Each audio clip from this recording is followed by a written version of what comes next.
Hello dear subscriber, मैं आपका वर्मा महेंद्र एक बार फिर से हर्षिला चैनल में स्वागत करता हूं। जैसे कि आप लोग देख चुके हैं पिछले वीडियो में कि मैंने आपको पार्ट 3 बीच की विकास यात्रा पढ़ा चुका हूं। उसके मैंने प्रश्नोत्तर की भी चर्चा की है वीडियो के साथ में। अगर आपको उसके प्रश्नोत्तर नहीं मिले हैं तो जो वीडियो का डिस्क्रिप्शन है उसमें जाइए और आपको वहाँ पर लिंक मिलेगा, आप उसको डाउनलोड कर सकते हैं। ठीक है, तो अब बात करते हैं चैप्टर नंबर 4, मेरा ज़िला। मेरा ज़िला से मतलब क्या होता है, हम आज आपको वो बताने वाले हैं। मेरा ज़िला मतलब आप किस ज़िले में रहते हैं, आपकी ज़िला कहाँ पर आया हुआ, आपकी ज़िला की विशेषताएं क्या है, ज़िले में क्या क्या है, आपके क्या क्या नहीं है, क्या क्या असुविधाएं आ रही हैं और क्या क्या सुविधाएं हैं आपको, वो सारा का सारा हम मेरा ज़िला के बारे में चर्चा करेंगे। तो ठीक है, अब स्टार्ट करते हैं। पढ़िए। आप प्रवास जाते होंगे, दर्शनीय स्थल, प्रसिद्ध तीर्थ स्थल एवं ऐतिहासिक स्मारक देखने जाते हैं। आप अपने ज़िले के स्थलों पर जाते होंगे।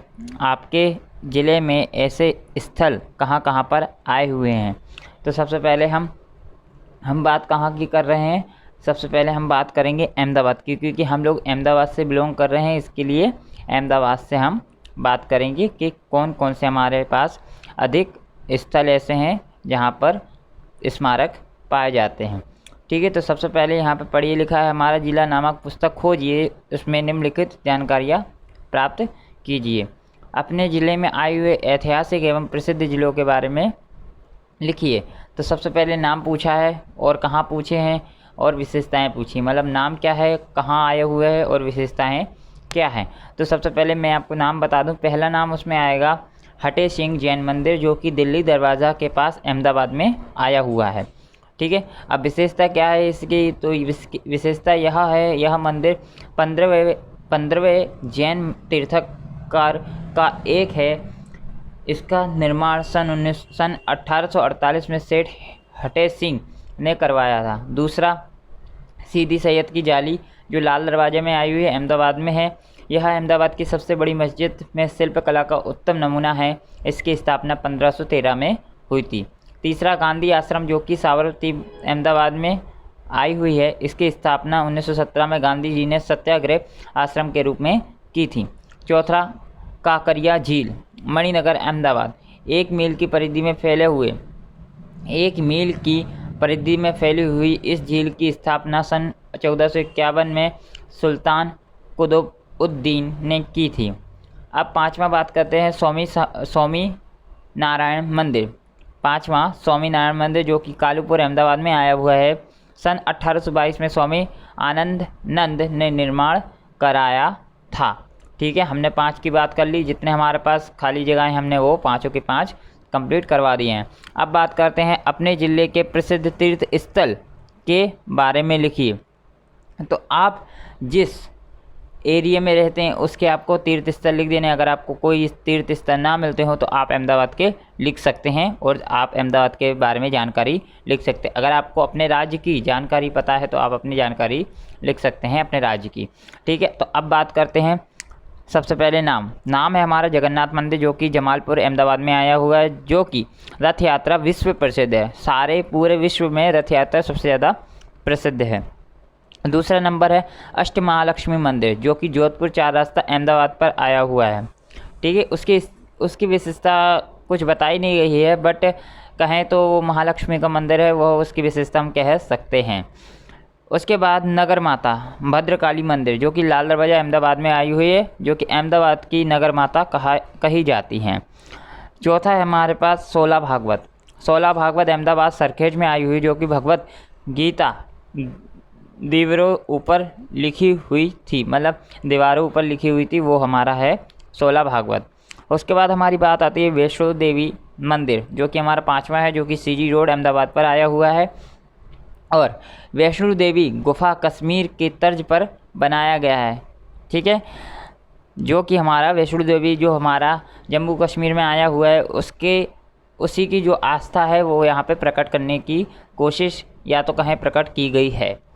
ठीक है, अब बात करते हैं लिखिए में आपको क्या करना है, कुछ ऐतिहासिक आपको प्रश्नोत्तर देने होंगे कुछ इस प्रकार से, जैसे कि दिए गए हैं।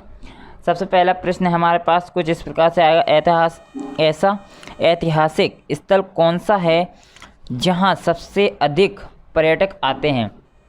तो सबसे अधिक पर्यटक आते हैं तो उसके बारे में हम जानकारी प्राप्त करने की पूरी कोशिश करेंगे। तो उसका सबसे ज़्यादा आएंगे गांधी आश्रम। गांधी आश्रम में सबसे अधिक प्रवासी आते हैं। यह आश्रम हमारे राष्ट्रपिता महात्मा गांधी के साथ जुड़ा है, ठीक है। फिर दूसरा है, यह ऐतिहासिक स्थल किस लिए प्रसिद्ध है। तो यह ऐतिहासिक स्थल महात्मा गांधी ने अपने जीवन का सबसे अधिक समय बिताया था। इस आश्रम में महात्मा गांधी के द्वारा उपयोग की गई वस्तुओं का संग्रह है, ठीक है। तीसरा है हमारे जिले के किस तीर्थ स्थल पर आप गए थे। तो मैं गांधी आश्रम, नगर माता मंदिर, वैष्णो देवी मंदिर, जगन्नाथ मंदिर, अष्ट महालक्ष्मी मंदिर में दर्शन करने जा चुका हूँ, ऐसा आप लिख सकते हैं अगर आपको कुछ ना मिले तो। उसके बाद प्रश्न नंबर 4 जो कि है, आपके ज़िले में किस तीर्थ स्थल पर मेला लगता है। तो हमारे ज़िले के अहमदाबाद के किसी भी यात्रा धाम में मेला नहीं भरता है, ठीक है। 5वां, किन दर्शनीय स्थलों पर पर्यटकों की भीड़ अधिक होती है। तो गांधी आश्रम, नगर माता, वैष्णो देवी मंदिर, काकरिया झील के प्रवासियों का आवागमन अधिक रहता है, हम ऐसा कह सकते हैं। क्रियाकलाप, आपने किन किन स्थलों की चर्चा की है वो आपको लिख देना है। इनमें से आपने किन स्थलों को देखा है जो को हम देख चुके हैं। आपको क्या क्या देखने की इच्छा है, आपने जो देखा ना वो आप इसमें अपने लिख सकते हैं। एक कैलेंडर, डायरी या पंचांग प्राप्त कीजिए। डायरी, कैलेंडर, पंचांग आपको स्टेशनरी से प्राप्त हो सकते हैं, ठीक है। नीचे दी गई जगह में वर्ष दरमियान आने वाले त्योहारों को उत्सवों की सूची बनाइए। जैसा सबसे पहले दिया है नूतन वर्ष, जिसको हम नया वर्ष भी कहते हैं, तो उसमें आपको लिख देना है वही का वही, ठीक है। दूसरा हमारा भाई दूज, उसके बाद तीसरा लिखना है क्रिसमस, चौथा लिख देना उत्तरायण, 5वां लिख देना गणतंत्र दिवस, 6ठा लिख देना है गुड़ी पड़वा, 7वां लिख देना है आपको मुहर्रम और 8वां लिख देना है गांधी जयंती।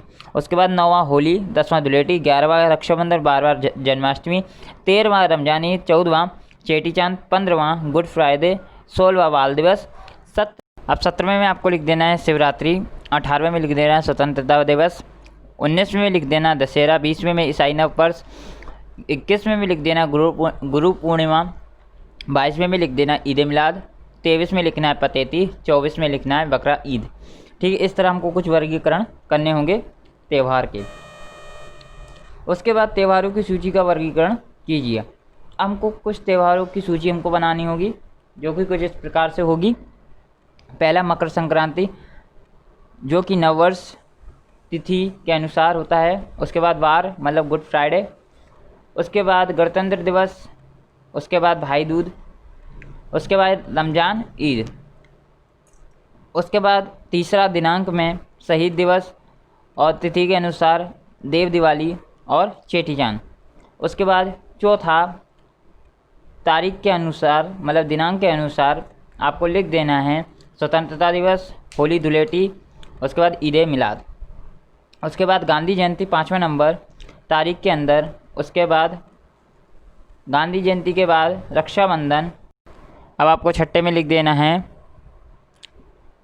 बाल दिवस, फिर उसके दूसरे में तिथि के अनुसार जन्माष्टमी, फिर बार और अन्य के हिसाब से बकरा ईद, उसके बाद क्रिसमस, दिवाली और पतेती, और लास्ट में आपका यहाँ पे ख़त्म हो जाता है। उसके बाद हम चर्चा करेंगे कुछ इस प्रकार से किन त्योहारों को राष्ट्रीय त्यौहार के रूप में मनाया जाता है। तो 15 अगस्त, 26 जनवरी और 30 जनवरी को शहीद दिवस। 15 अगस्त और 26 जनवरी को सभी जानते हैं। 15 अगस्त को स्वतंत्रता दिवस के रूप में और 26 जनवरी को गणतंत्र दिवस के रूप में और 30 जनवरी को शहीद दिवस के रूप में और 2 अक्टूबर को महात्मा गांधी जयंती के रूप में मनाया जाता है। राष्ट्रीय त्यौहार को क्यों मनाया जाता है? तो 15 अगस्त 1947 के दिन हमारा देश अंग्रेज़ों की 200 वर्षों की गुलामी के बाद आज़ाद हुआ था। 26 जनवरी 1950 के दिन हमारा संविधान लागू हुआ था। 30 जनवरी के दिन गांधी जी की मृत्यु हुई थी। 2 अक्टूबर के दिन हमारे राष्ट्रपिता महात्मा गांधी का जन्म हुआ था। ठीक है, अब आता है तीसरा नंबर, किन किन त्योहारों को सभी लोग मिलजुल कर मनाते हैं। तो इसमें होली, दिवाली, दशहरा, धुलेटी, जन्माष्टमी, मकर संक्रांति आदि त्योहारों सभी लोग के साथ मिलकर मनाते हैं। कौन से त्यौहार व्यवसाय के साथ संलग्न हैं? तो उसके साथ उत्तरायण, होली, धुलेटी, दिवाली, जन्माष्टमी वगैरह व्यवसाय के साथ जुड़े हुए हैं। प्रत्येक त्यौहार एक दूसरे से किस प्रकार भिन्न होते हैं? प्रत्येक त्योहारों की कहानी, महत्व, लोगों की लोक गाथाएँ, मनाने का तरीका, जाति समूह आदि की दृष्टि से विविधता है, ऐसा आपको लिखना होगा। अब इसके आगे बात करते हैं। पढ़िए, आप मेले में गए होंगे। पिछली कक्षा में आपने मेले के बारे में जाना, परंतु यह स्थानीय मेले की बात थी। आपके ज़िले में भी मेले लगते होंगे। अधिकांशतः हमारे तीर्थ स्थलों में तथा त्योहारों पर भी मेले लगते हैं। हमारा जिला नामक पुस्तक में से ज़िले में कहाँ कहाँ मेले लगते हैं वह नोट कीजिए। तो आपको मेले का स्थान, मेला किस त्यौहार पर लगता है, मेला किसी तीर्थ स्थल पर लगता है या ना, हाँ या ना, मेला किस अंग्रेजी महीने में लगता है, वो आपको यहाँ पे लिख देना है। सबसे पहले मैं गुजरात की बात करूँगा तो यहाँ पे बहुठा जो कि धंधुका नाम का मेला है, जो कि मेला इसमें कुछ चर्चा नहीं की गई है किस त्यौहार में भरता है, पर इसमें ये बताया गया है कि मेला किसी यात्रा धाम में भरता है। तो ये हाँ भरता है, मेला धाम में ही भरता है, तो हाँ में आपको टिक कर देना है। उसके बाद दूसरा नंबर गीता मंदिर जो कि अहमदाबाद में है, वो जन्माष्टमी के दिन भरता है और यहाँ मेला किसी यात्रा धाम में नहीं भरता है और ये अंग्रेजी महीना अगस्त में भरा जाता है। उसके बाद तीसरा GMD मेला ग्राउंड, जो कि हस्तकला है और जो कि किसी त्यौहार पे या किसी मेला यात्रा धाम में नहीं भरता है। उसके बाद वर्ष के अधिकतर समय दरमियान, तो आपको ये लिख देना होगा। उसके बाद चर्चा, आपके ज़िले में लगने वाले मेले में कौन सी विभिन्नता दिखाई देती है? तो मैं कहूँगा प्रत्येक मेलों का महत्व अलग अलग होता है। प्रत्येक मेले अलग अलग विधि, अलग अलग तिथि को आयोजित करते हैं। प्रत्येक मेला अलग अलग देवी देवता से जुड़ा है तथा उनका स्थान भी अलग अलग होता है। उसके बाद मेले में मनोरंजन के लिए किस किस प्रकार के साधन देखने को मिलते हैं? तो इसमें हम लिखते हैं कि मेले में झूले, लोक गीत, संगीत, नृत्य, जादू, मदारी के खेल आदि मनोरंजन के साधन होते हैं। उसके बाद लिखिए, नीचे कुछ नामावली दी गई है, उसके सामने उस सब के खाने में सही का निशान कीजिए। कुछ देखी गई बातों के बारे में भी दिए गए रिक्त स्थानों में लिखिए। सबसे पहले नामावली दी है, फिर मेला दिया है, फिर विवाह उत्सव दिया है। तो हमको क्या करना है, लगन पत्रिका पे आपको कुछ नहीं लिखना है, सीधा डैश कर देना है। उसके बाद विवाह प्रसंग में सही कर देना है। उसके बाद मौत का कुआं, उसमें आपको सही कर देना है, उसके बाद उसको डैश कर देना है। उसके बाद गजरा में आपको डैश कर देना है और विवाह प्रसंग में सही कर देना है। उसके बाद ढोलक में डैश कर देना है, उसके बाद विवाह प्रसंग में सही कर देना है। उसके बाद मिठाई में आपको सही कर देना है और विवाह प्रसंग में भी सही कर देना है। अब बात आती है, पढ़िए, आपके ज़िले में विभिन्न जन समुदाय हैं, वे विभिन्न व्यवसाय करके गुजारा करते हैं। अधिकांश लोग एक ही जगह स्थायी होकर व्यवसाय करते हैं। कुछ लोग को धंधे के लिए आए दिन एक जगह से दूसरी जगह जाना पड़ता है।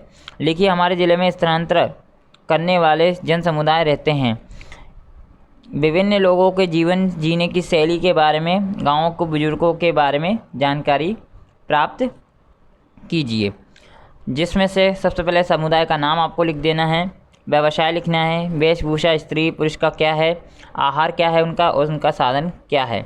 तो मैं आपको बता देता हूँ, वैसे आपको डिस्क्रिप्शन बॉक्स में मैं पूरा आपको सेंड करने ही वाला हूँ, ठीक है। तो पहला समुदाय का नाम आदिवासी, दूसरा उनका व्यवसाय है मंजूरीकार, स्त्री क्या करती हैं, ओढ़न, घाघरा, ब्लाउज़ वगैरह पहनती हैं। पुरुष क्या है, पगड़ी, धोती, कुर्ता। उसके बाद भोजन क्या है, बाजरी, ज्वार, मक्का, सब्जी। उसके बाद उनके साधन क्या है, कुदाल, तगारी और कुल्हाड़ी। दूसरा ब्राह्मण का काम क्या है, पूजा पाठ, वो पोशाक क्या पहनते हैं, साड़ी ब्लाउज, लेडीज़ के लिए, जेंट्स के लिए मतलब पुरुष के लिए धोती कुर्ता और गमछा। उसके बाद भोजन क्या है, दाल चावल रोटी सब्जी। उसके बाद उनके साधन क्या है, पूजा पाठ की साधन सामग्री। उसके बाद सिंधी का व्यापार है, व्यापार वो अलग अलग प्रकार से व्यवहार करते हैं। उसके बाद उनका क्या है, पोशाक स्त्री का सलवार कुर्ता। उसके बाद पुरुष का क्या है, पैंट शर्ट कुर्ता पैजामा। उसके बाद भोजन क्या है, दाल चावल रोटी सब्जी। व्यापार के साधन उनके साधन में लिख देना है। उसके बाद समुदाय का नाम क्या है, विविध जातियाँ। उनके बाद नौकरी धंधा उनका व्यवसाय है। पोशाक क्या है, साड़ी ब्लाउज घाघरा कुर्ती सलवार। उसके बाद पुरुष में क्या है, पैंट शर्ट कुर्ता पैजामा कोट। उसके बाद भोजन क्या है, रोटी सब्जी दाल चावल। उसके बाद उनके साधन कुछ भी नहीं। उसके बाद रंग भरिए, व्यक्ति के जीवन में किन किन बातों पर व्यवसाय का प्रभाव पड़ता है, तो वो आप लोगों को किस प्रकार से पड़ता है वो मैं बताता हूँ।